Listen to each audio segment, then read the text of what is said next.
Good morning. This is Julie Jordan Scott, and I'm so glad that you're here with me today. I'm coming to you from, I think it's Willow Park, something like that, in a part of Bakersfield called Oildale. And I was here yesterday, and I'm not in this park, but at a different spot, and I created a video. And I was driving today after I dropped Samuel at school, and I realized as a writer how the space that we're in when we write, or the space that we inhabit before we write, really becomes like a set is to an actor.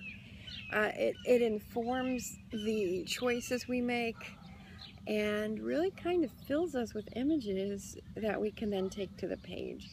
And those images are more real and authentic because that's where we've been.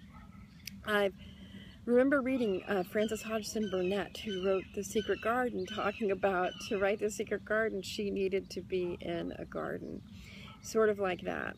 So as I was driving today, I was especially conscious of some of the images that I saw, and in my morning pages, which I would here at the park, see?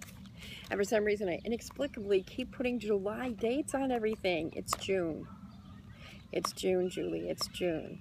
But anyway, so some of the images that I came up with, that I saw, that I took the time to notice are mailboxes along a narrow street, kind of typical in Oildale. It could have been anywhere where there are poor people in dilapidated houses, in less traveled streets. Lots of imagery there.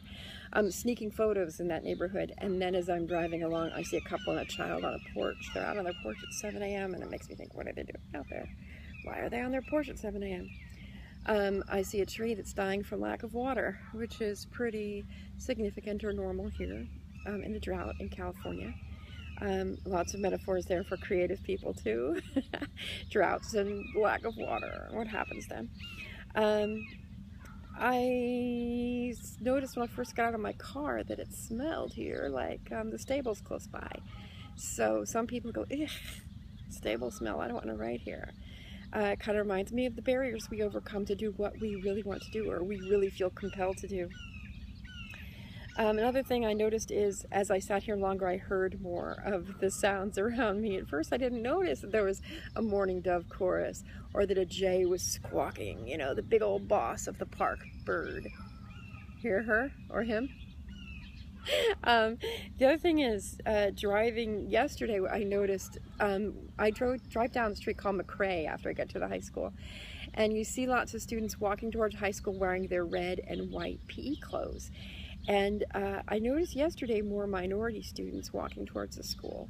One thing that is pretty much a fact of this area is that it is pretty dominated by white people. And the cliche is that there are white people who tend to be more racist in their bent. So I was surprised to see a young black man walking toward the school, and I just want to say, didn't anybody tell your parents before you moved here, this might not be the best place for you? It's kind of like South Carolina. Thinking about the tragedy that happened in South Carolina this week. And then I thought about, and I wrote in my notes here, I wrote, red and white PE clothes walking north, young black man, hasn't anyone told him? This is a Confederate zone, it might as well be South Carolina, but perhaps he's a warrior. And then I said, do we wake up and decide to be warriors? Or are we plugged into situations and then we opt in to becoming warriors? Like with writers and their words, we opt into becoming warriors with our words. Word love warriors, some of us. As I speak to you, I hear a train. More juicy juice for writing. So I'm going to ask you before I go, what is there in the set that you write from? Another image metaphor is canvas. What is on the foundation of your canvas? And can you change that? My thought is yes. You can go 5 minutes from your home, find very different scenarios, very different cultural things, very different backdrops. And if you don't think that you can, I dare you to prove me wrong and then tell me about it. Or conversely, I dare you to prove me right. What words can you write when you plunk yourself down in the heart of someplace else? And that's what I've done this morning here in Oildale.